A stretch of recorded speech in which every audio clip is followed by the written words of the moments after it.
into one. Hello, Lenny. My name's Morgan. I'm one of the doctors. There are over 63,000 junior doctors working in Britain's hospitals. You squeeze my hand if you understand what I've said. As young as 23, they are the foot soldiers of the NHS. And how are your bowels and waterworks? Yeah, it is not glamorous. It is not glamorous. Hey, baby. Hey. They'll welcome us into the world. Aww, awesome. Do we have a pulse? No. They will be there at the end. So stop. Cardiac arrest on Farringdon ward. Emergency. All right, don't worry. But they are working in hospitals that are treating more patients than ever before. We are utterly, utterly full. We've got just no room, no beds, no space. Everything is stretched. We haven't got a lot more to give, and something needs to change. These doctors have become a symbol of the state of the NHS. We are doing our best. We are working our hardest, but it's just not enough. Filmed in one regional hospital at the height of the junior doctor crisis. This series is about the young doctors who are the future of our health service. To survive as a junior doctor, you must have courage. Courage to cope with what we see day in, day out. Courage to deal with people at the very worst moments of their lives. And courage to work in a system that can't cope with the pressure it's under.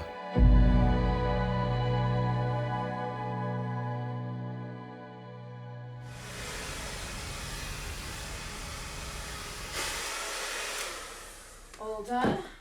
Gonna get my scrubs out there ready.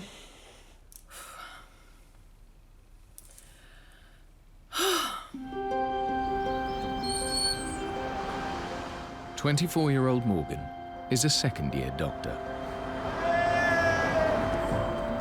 You can attract quite a lot of attention in this beautiful green. She's a few weeks into a 4-month rotation in Northampton General's A&E. I just kind of look how many ambulances are outside. So at the moment, I'm not going to curse anything, but not too bad. Morgan's the youngest doctor in the department. Hello. How's it looking? Or do I not dare ask? Oh, dear. If you told my mum when I was 15 that I was going to be an A&E doctor, she would have just laughed. Have a sit down. We'll just wait for the other doctor to come in. I'm probably one of the most emotional people that anyone knows. I'm also extremely squeamish and terrified of hospitals myself. I hate needles. Deep breaths in. So why the hell would I go and do a career where I'm dealing with them every day? I think it's mad. I even question it myself. Northampton A&E emergency phone, can I help? Morgan's working in a department that's seeing more patients than ever before. The current waiting time to be seen by an emergency doctor is approximately 4 hours. And like many NHS hospitals, they have a shortage of emergency doctors. You okay? Do you want some more pain relief? No one goes into emergency medicine because it's the easy option. I can't find the notes. I think if you're not good under pressure, they're going to struggle working in the environment that we work in. Bed next to them and a number, that means they're in a major cubicle.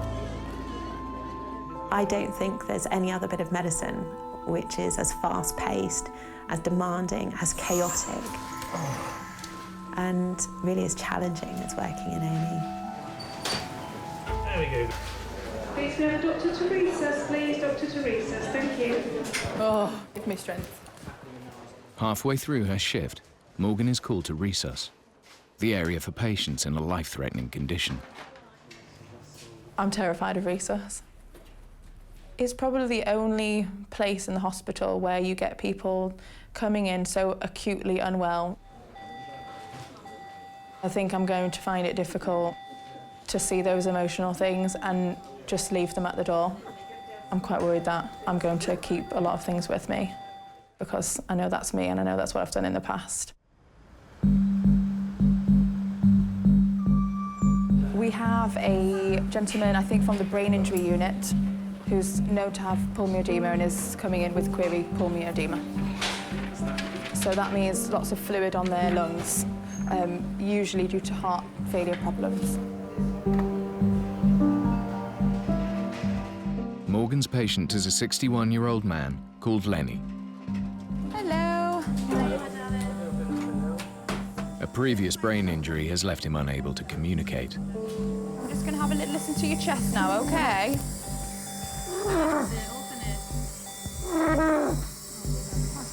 I'm going to go get a chest X-ray booked. Morgan urgently needs a blood sample. But the nurses are struggling to take one. Morgan, femoral stab. I'm not getting any blood from it. Are you asking me? Yeah. I've not done one before. Gonna need a femoral stab. Yeah. I'm struggling. She must take the blood herself from the femoral vein in Lenny's groin. Femoral stab is really difficult to do. And you're really aware that it's going to cause that person some pain and distress.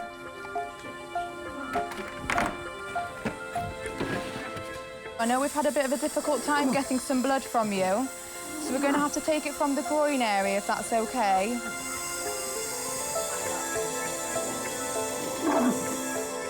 I put myself in Lenny's situation. I can only dare to imagine what he must be feeling. If that was me, I would be absolutely terrified. It keeps disappearing on me. You feel a bit of a sting, Lenny?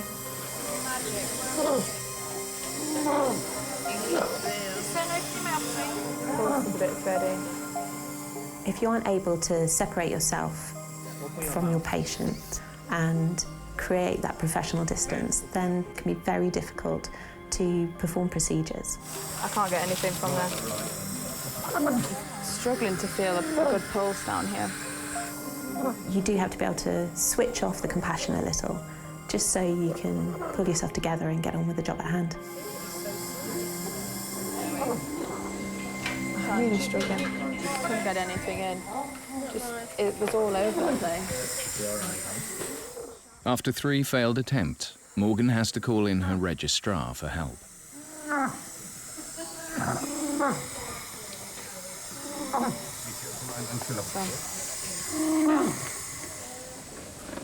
You really do feel a bit useless sometimes. And I don't want to feel that way. I want to feel like I can look after people and I can do it.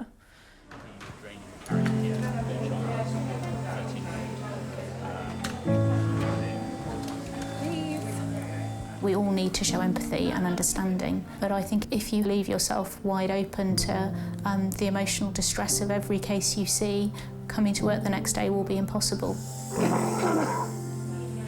He pulls on my heartstrings. I just want to make him feel better.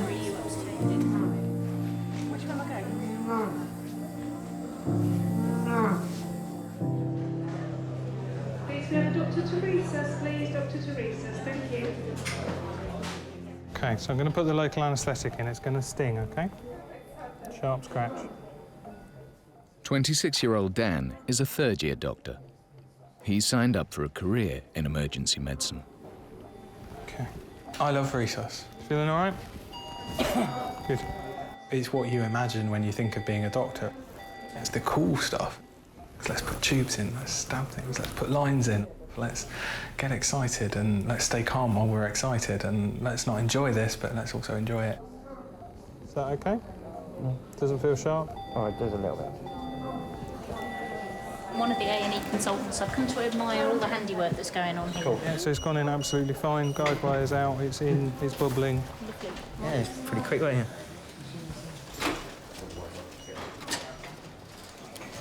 Is he conscious? But not every patient requires Dan to take a purely clinical approach. He's quietened down a lot. He was quite combative when I first got to him. Anthony is a 70-year-old with advanced dementia who's come in from a care home. He's in respiratory failure. His wife Gillian is waiting to hear the prognosis. I've never thrown myself too much into the human side of things. Keep your arm still for me. I tend to focus on the medical complaint. This is an unwell person. It doesn't matter about the rest of it. I don't want to be the person who is holding the hand of the relative and kind of having a little cry with them, because that's not what I'm about. I want to be the person who's, you know, doing the bits. Which sounds awfully cold, doesn't it? His quality of life is very quite poor. Anthony is so frail that the doctors decide to limit his treatment.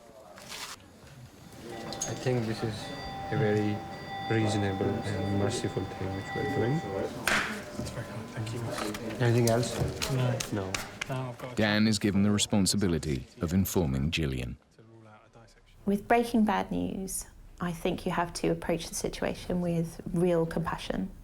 I think it's really important that you can hold on to your own humanity and have the ability to connect with people.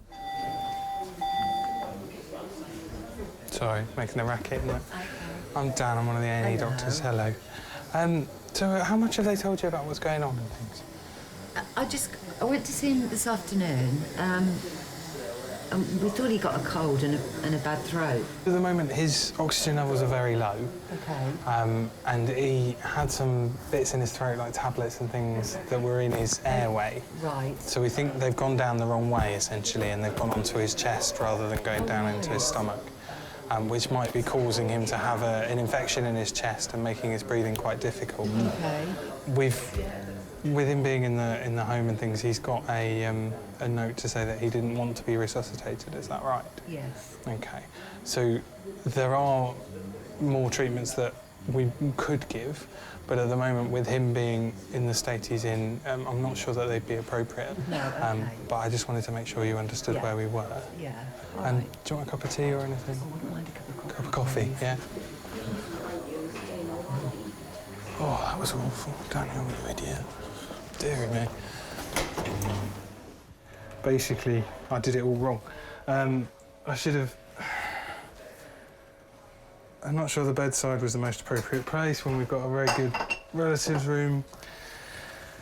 I don't know, it didn't feel fluid and fluent, and I didn't feel happy that I'd got across what I was trying to get across in a sensitive and compassionate way. It felt a bit like I was kind of panicking. And I think there was an element of that, because as I was getting through it and I was thinking, I'm just talking now, I need to stop talking, and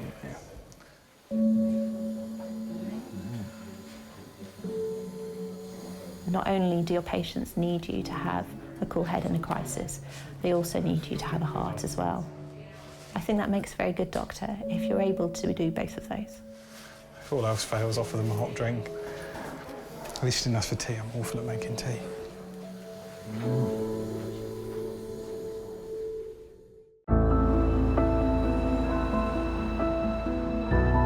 I was told to come in because I've accidentally sprayed deodorant in my eye. He sprayed the deodorant in his eye. Like most NHS hospitals, A&E is the main entry point for Northampton General's patients. Healthcare through an acute hospital is actually fairly simple. Patients arrive at the front door at our A&E departments, they're assessed, they're treated, and when they're well enough, we discharge them out. Now that works beautifully when you've got good flow from front to back door. But in mid-October, there's a surge in admissions, and the hospital starts to become congested. Oh my goodness. I'm not even kidding you, as I was walking here, about 3 ambulances went past. I was just like... After 2 months in A&E, Morgan finds herself on the front line of the winter pressures. Look at this. What the hell? So how long has she been like this? The main issues we have, and as most acute hospitals have, is that we have too many patients presenting at the front door. It's been 12 hours nearly since she did it. They are increasingly elderly, they're increasingly frail, and they need a lot more support than they ever used to. And there's not enough social support out there to get them home, so they're stuck in the beds, and the whole system grinds to a halt. Is it Miss, Mrs? A&E is filling up with patients. They are being treated, but with the hospital almost at capacity. It's taking time to admit them. What's the longest wait time? 20 hours and 16 minutes.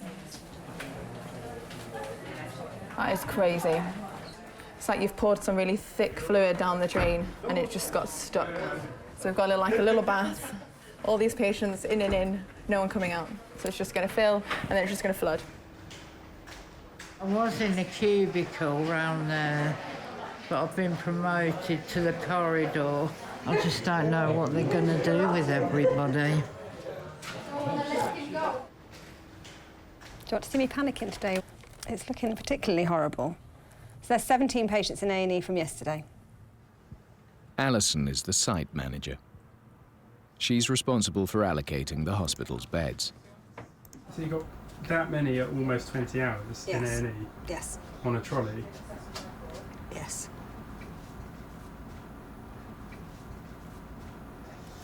How do you feel about that? I think it's terrible. When there's a bed shortage, the hospital works to a colour-coded system of alerts. What level of alert is the hospital on? Red. And what's the next level of escalation? Black. It's Alison's job to try and free up beds for new patients. Did you look at any? Yes, 2-2. Thank you. So I'm moving a medical patient down to a surgical ward. So I need to check the notes, I look at the patient, make sure they're suitable, and then the top patient from A&E can come round. Have we got any rooms to review? In A&E, Morgan's under pressure to see patients quickly and not admit anyone unless they're acutely unwell. Is there a Terence Fenn? Hello. Terence has come in with lower back pain. Have a wander down. My name's Morgan, I'm one of the doctors. Hello. You really, really feel that pressure on you, but you don't want to rush your clinical assessment of someone because that's when you can make mistakes and that's when it can be dangerous. Can you lift one of your legs at a time up like this? How's that? That's okay. Brilliant. Other one? Yeah, that one's easy. You're like a gymnast. Brilliant. Thank you. It's really there in the back of your mind. Do I really need to send this person into hospital or can they go home? Because if I send that person into hospital and I give that bed to that person, what if someone else, even sicker, needs that bed and I've just given that one away? I can't really see anything obviously that's causing the pain that you're having. We can certainly try and send you home with some painkillers to see if that eases it off. Okay. Okay. Yes, thanks. Thank you. No problem. Nice to meet you too.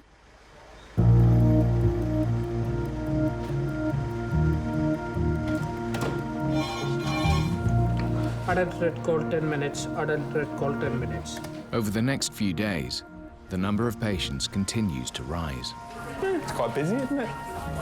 And one day, late in October, things come to a head.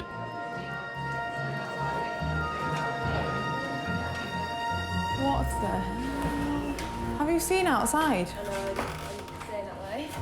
My mouth just dropped. I was not expecting that. Oh my God. I've never seen it like that before. I was genuinely shocked. Resus is now full.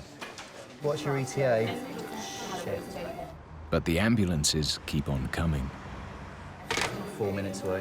What can we do? With nowhere to unload their patients, the paramedics are having to stay with them.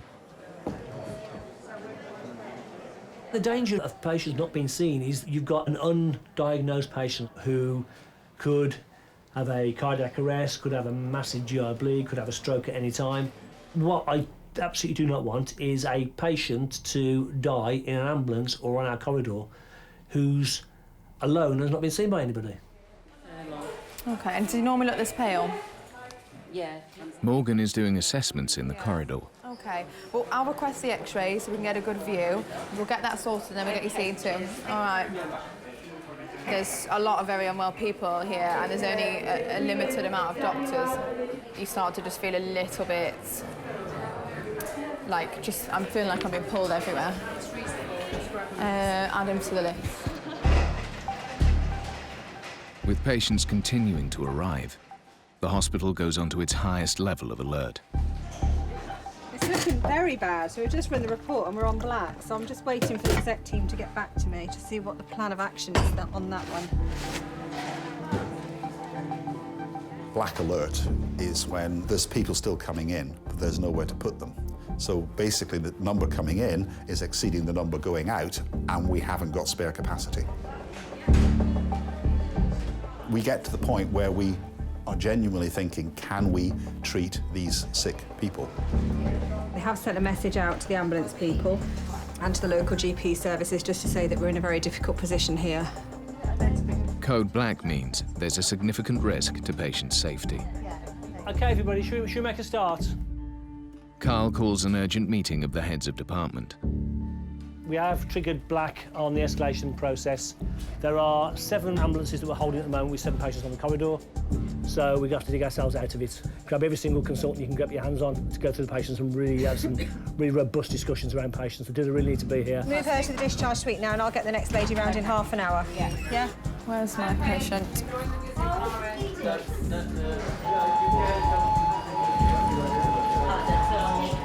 A&E feels most of the time a little bit like a sinking ship, like we're constantly bailing out water.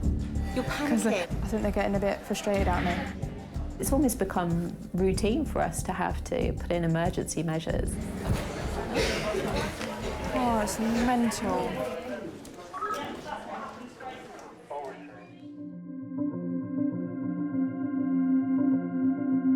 You literally just want to have a remote and just press pause. You feel completely stretched beyond any limits that is acceptable. It's a horrible, horrible feeling, just feeling like you are absolutely losing this battle.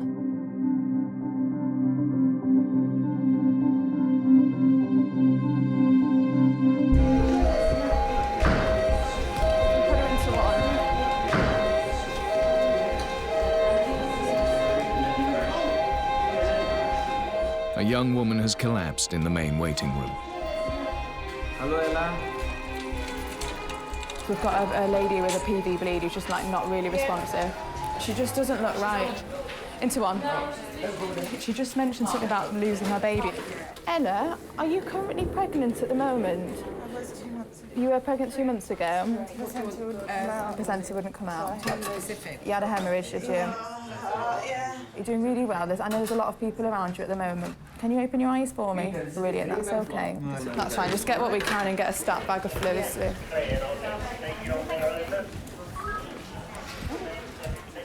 I just ran in and she was just like completely unresponsive. My arms are literally shaking. Was she perked up? Yeah. Good. It's much better colour. Good. She was like genuinely white when I saw her. My hands won't stop shaking, they need to stop shaking. You okay? Mm-hmm. Sure? Mm-hmm.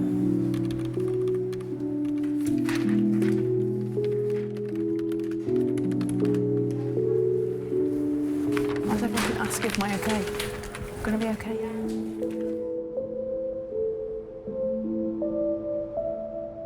That was stressful. It's really hard to think straight when you're getting asked 1,000,001 questions. Can I just write up some pain relief for this and check that ECG? Oh my God. At one point I just want the whole ground to just like envelop me, swallow me up, and just kind of curl into a ball and just wait for it to all end.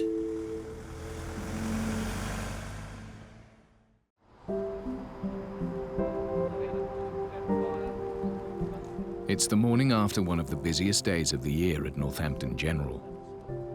It's just turning this corner that always gets me worried, because that's when you start to see them piling up if they are there. Oh, it's fine. Nobody in waiting area 2, which is always nice. Morning. It's better. That's miraculous. It is miraculous, isn't it? I think we had a concerted effort where everybody pulled together for the safety of the patients in A&E, and it's got us in a better position today. Longest wait is 12 hours. Still not appropriate, but better. I suggest we take ourselves off black, go on to red, but we've got a lot of work to do to get ourselves into position for this weekend. It's 10:45. Pain and weakness in legs, 3 days prescribed codeine, but no relief. But he said it was helping. Morgan's on a day shift. Toppy, I've got a patient that's come back. And now I don't know. Same, but worse now. Terence originally came in with lower back pain. But after Morgan sent him home, his conditions deteriorated. I'm hoping there isn't anything I could have done differently, because he's very different today than he was the other day. One of my biggest fears as a junior doctor was the idea that I might miss something and might miss a diagnosis or make a wrong diagnosis. You have such a responsibility. People come to you for help, and if you miss something, somebody could die, somebody could have an illness that isn't diagnosed in a timely manner, and the outcome could be so much worse if it isn't picked up early. Hello, Terence. Oh, here we are. Hello. I knew I recognised your name when it came up on the screen. That's worrying, isn't it? I'm so sorry you're back. How are you? Well, yes. Not good. Not good, actually. So where is the actual pain? Most of it is now in my backside. In your back, okay. No, backside. In your bottom? Yes, and down my back of my legs, particularly. Yeah. Okay, so that's changed as well. And the front of the legs. Getting any pain there?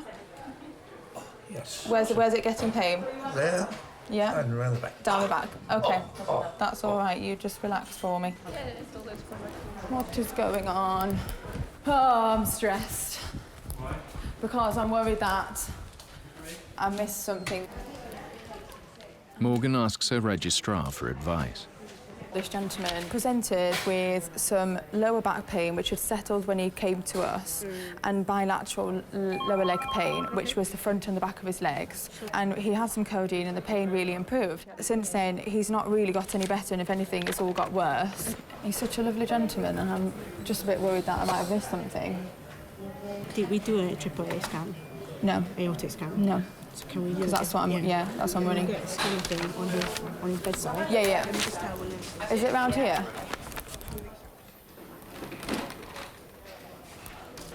I'm just worrying that we've missed something like a AAA.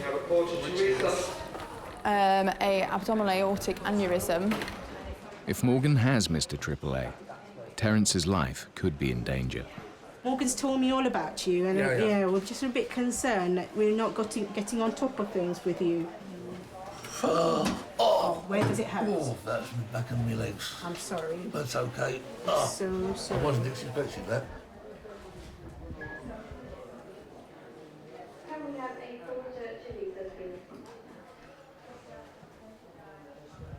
We couldn't see anything obvious, such as a dilated aorta. She wants me to do a examination of his back passage just to check the tone and get a bladder scan, and then she's going to come and review the patient as well. Can I pop in? Hello. Yes. We need to make sure that you can feel your back passage. You know where I'm coming with this? Yes. So I need to have a feel around your back passage to check that you can feel there, and I'll ask you to clench if that's okay. Yeah. So we'll come and let you know once we've come in. Okay, that's fine. Oh.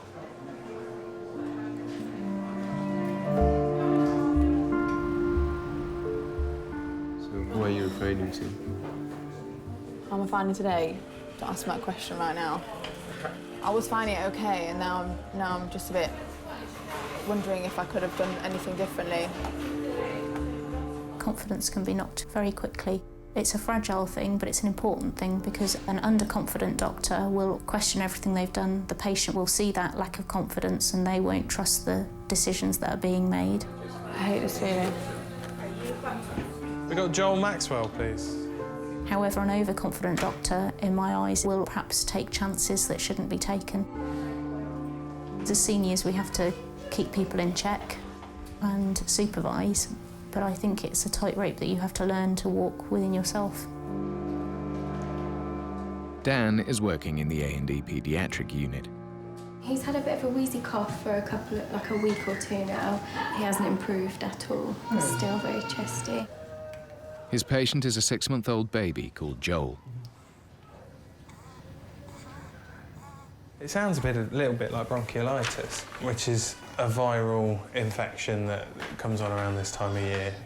Because of how old he is and the fact that he's come in with a temperature, I need to go and have a chat to my consultant. Okay. It's one of our policies, so I'll just go and do that and then I'll pop back. Is that all right? Okay, so should I stay here? If you don't mind, yeah. Thank you.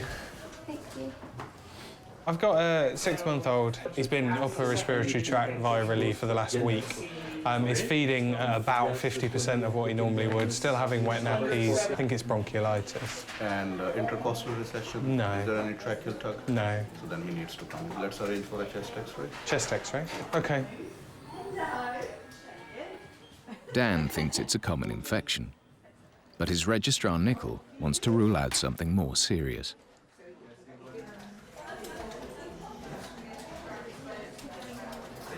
It looks OK to me. That's his X-ray, boss. He has infection going on here. I mean, we can give the peds reg a call. We have the X-ray. Got infection here. I think he needs admission. He has infection going on. It's not clear lung fields. So Nicol's concerned that that's a pneumonia. Do you see a pneumonia? I don't think that's a fair question. Dan decides to ask for a second opinion from a more senior doctor, the A&E consultant.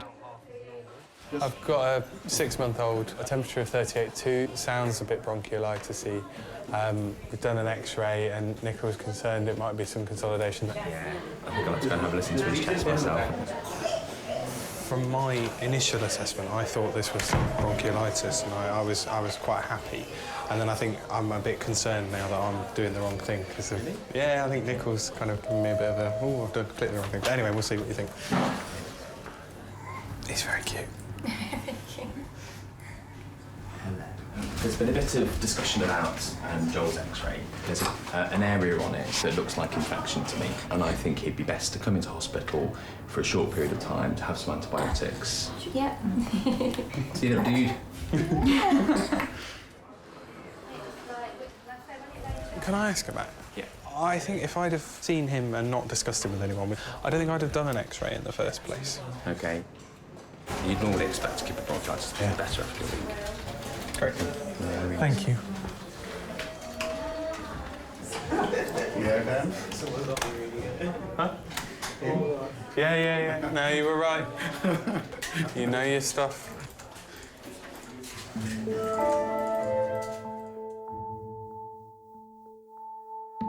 You build up this kind of persona of confidence and competence and all of this in your head, and you say, right, I'm good at this, I can do this.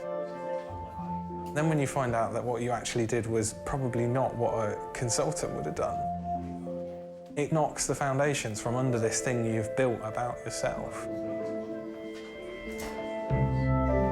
Dan's not the only one worried about their diagnosis. After further investigation, Morgan's patient Terence is being blue lighted to Leicester for an emergency operation. He has a compressed nerve in his spine. Do you ever doubt yourself? All the time. That has been a thing that I've done from day one, from growing up. Always been a confidence thing. I'm someone that can't shut that doubt away. What if I did miss it? What if I really don't know what I'm doing? Pediatric red call, 10 minutes. Pediatric red call, 10 minutes. 2 weeks later, Morgan's called to resus to see a baby with sepsis. She and her registrar decide to move the patient to the paediatric unit for observation. Okay. She's very well. We've just worked out her EWS and she's scoring a 1, but we still feel that she's more than that. And the temperature was 37. We've got her obs written down, 37, 193. So how old is she? She's 6 months. The paediatric team have a system for measuring how sick a patient is, and the nurse is questioning Morgan's scoring. She thinks the baby's too sick to leave resus. Doesn't make any sense. So parental concern is 1. Yeah, that's Heart rate 1. is 1. So it was 2 Respiratory on is obs and 1 on parental concern.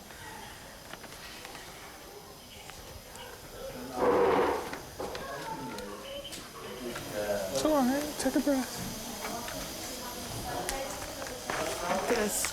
Doesn't matter. Her EWS doesn't matter. Anyone that questions me and my ability has instantly got to the core. Weakness to me. Press that little button there. Just like, ugh. But it's all about the confidence thing.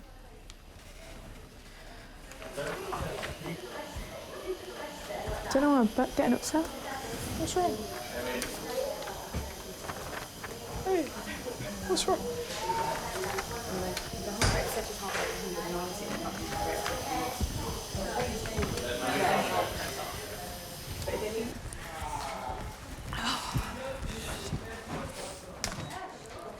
I don't even know why I got Shut upset. up, yapping. Go sit down. He's a kid in resus who's septic. He's allowed to make you upset. You're already on edge and then somebody's telling you you're doing it wrong. Oh, it just feels really silly. I don't know why I'm getting upset. I'm so embarrassed. Don't be embarrassed. She was just like questioning like everything I was trying to just do. No, they're not scoring one, they're scoring this. And I'm like, just trying to work it out. I'm like genuinely feel like humiliated right now. Okay. Just take your time. Don't march out there too early because you'll just go off again and you'll feel worse. Someone plays on like that one insecurity. And I'm gonna. Yeah. Need to get a thicker shell, don't I? I don't want to go back there. Oh, I'm getting that. I can't wait for this shift to be over. What time is it? Oh my God, I've still got like 8 hours of this shift. 8.5, technically. I can't actually show my face out there. Oh, stop giving yourself such a hard time. Bloody hell.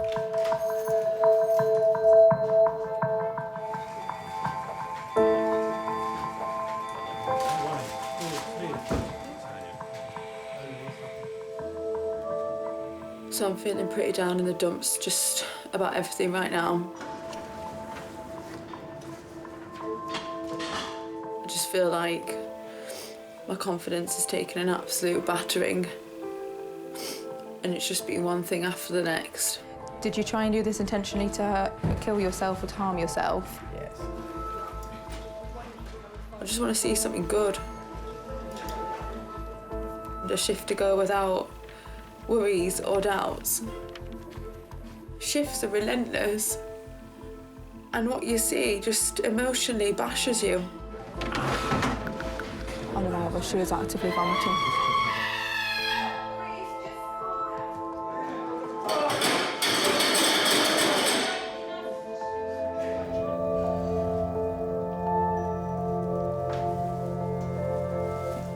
I'm physically and mentally absolutely exhausted. I'm just, actually for the first time, just beginning to question why the hell I'm doing this. And if I'm even good enough to do any of this.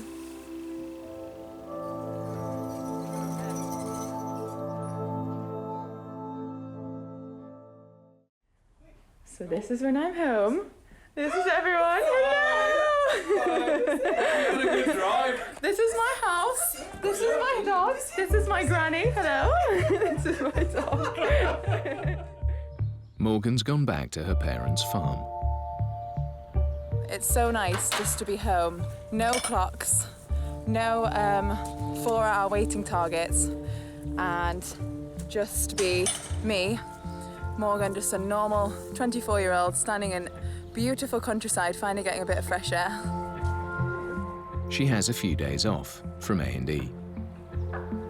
I find it really difficult to just leave things behind, especially if I've seen something really sad or I've dealt with something quite distressing. Actually, when you get home, or when you come home like I am now, I actually have a chance to think about everything that I've seen and all of the stuff that I've dealt with. Before I used to break down at everything, and now I've learnt to just become a little bit less emotional, but things still bother me.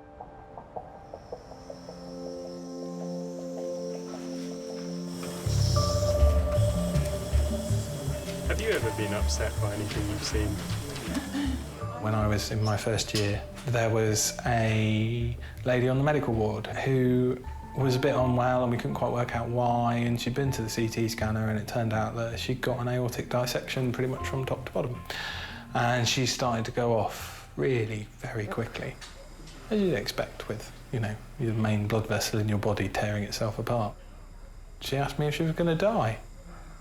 You can't say no, because they are, and you can't kind of go, yeah, because that's awful. And what do you say? You just got to hold their hand and go, it's looking like it's not going to be great. But I can't even remember what I said to her.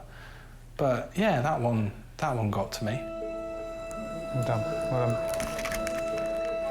There've been a few like that have caught me off guard, but they're happening less. Thanks for everything you're doing for me. No, don't be silly, that's all right, that's what we're here for. I look up to Dan because, in a way, he's everything that I wish I could be. He doesn't seem that bothered or affected by anything that he sees. But he's not a robot. I've seen him with patients and he's really, really nice with patients. And he's got that air of calm around him, which you want. Do you want a blanket or something to put your head on?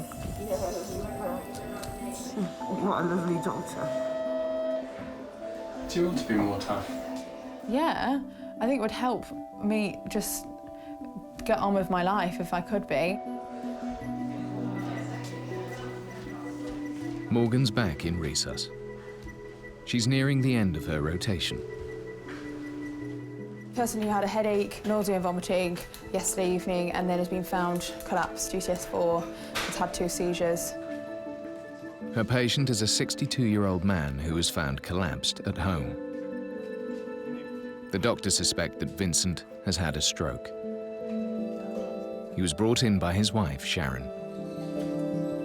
Just reading Romans 8:28. It's the one that says all things work for the good. Things may seem really bad, but in the long run, you know, it's going to work out for the good, even if it doesn't work out the way we thought it was going to be. I'm kind of saying to God, you know, I don't want him to live a cabbage life. He wouldn't want that, and I wouldn't want that for him. If it's his time, then I have to prepare myself mentally ready for that. OK, Vincent, we're going to slide you across now. We're going to do a scan, all right? System is armed. There's a lot that he's got to look forward to, even though he's had a good life. He's 62. Injection in progress. Twin daughters, both at uni. I'm just saying, OK, God, OK. You got this. I'll be OK.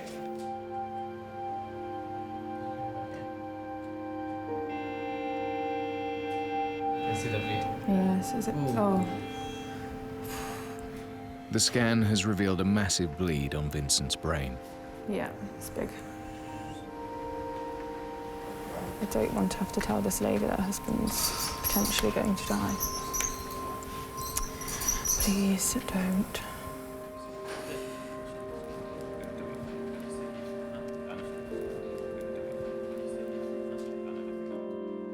Morgan will have to break the news to Sharon. It's just a rubbish part of our job. It's just part of it.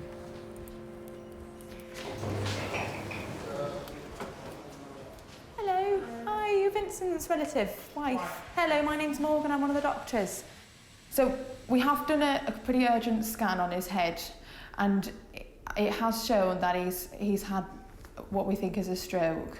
And he just seemed to have a bleed on his brain at the moment. Mm-hmm. It's very serious, though. At the moment, he's quite unwell. Yeah. Yeah. Is there anyone you want to call or you want us to talk to, or? No, the thing is, I lost my mother 8 months ago, and my brother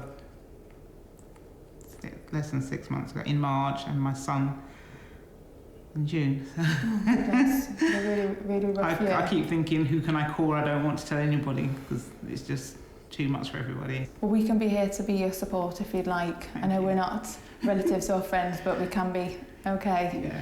And I'm quite happy to just sit with you if you'd like me to.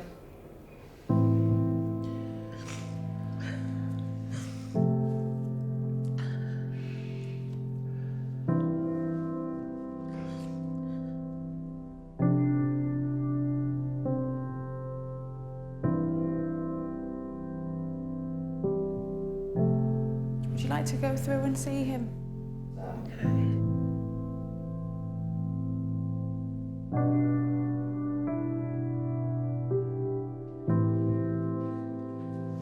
That's probably one of the first times we've had to really do that. Yeah? Their plan is to discuss him in their meeting at 8 o'clock, so they should be in there now.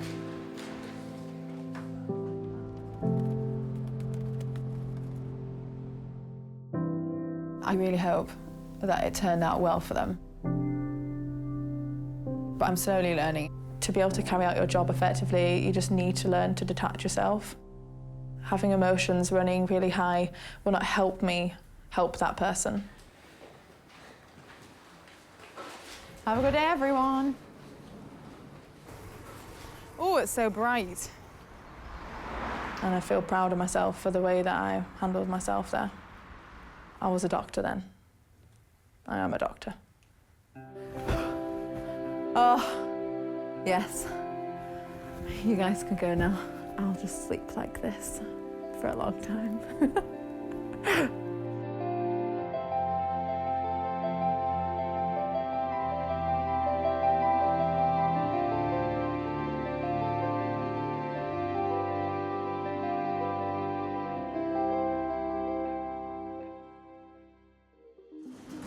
Next time, we follow the junior doctors looking after the hospital's youngest patients. Neonatal peri-arrest. Look at the ECG machine. Heart rate? She's now getting to a critical stage where her airway can close off and she may collapse. Children change so quickly. 1 minute they're well and 1 minute they're not. And that scares me.